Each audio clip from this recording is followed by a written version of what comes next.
L'Ecclésiaste. Chapitre 1.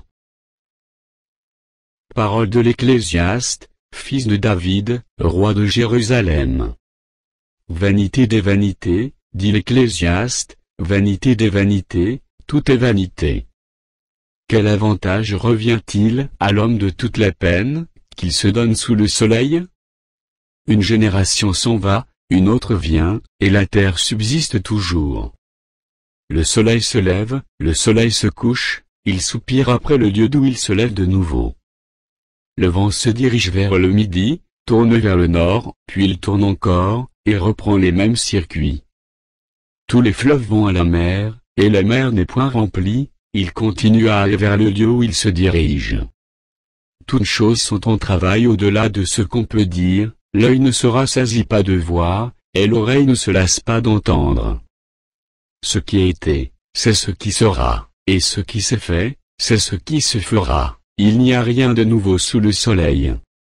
S'il est une chose dont on dise, vois ceci, c'est nouveau. Cette chose existe déjà dans les siècles, qui nous ont précédés.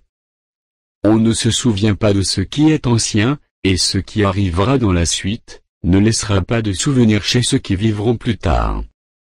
Moi, l'Ecclésiaste, j'ai été roi d'Israël à Jérusalem. J'ai appliqué mon cœur à rechercher et à sonder par la sagesse tout ce qui se fait sous les cieux. C'est là une occupation pénible, à laquelle Dieu soumet les fils de l'homme. J'ai vu tout ce qui se fait sous le soleil, et voici, tout est vanité et poursuite du vent. Ce qui est courbé ne peut se redresser, et ce qui manque ne peut être compté. J'ai dit en mon cœur, voici, j'ai grandi et surpassé en sagesse tous ceux qui ont dominé avant moi sur Jérusalem, et mon cœur a vu beaucoup de sagesse et de science. J'ai appliqué mon cœur à connaître la sagesse, et à connaître la sottise et la folie, j'ai compris que cela aussi c'est la poursuite du vent. Car avec beaucoup de sagesse on a beaucoup de chagrin, et celui qui augmente sa science augmente sa douleur.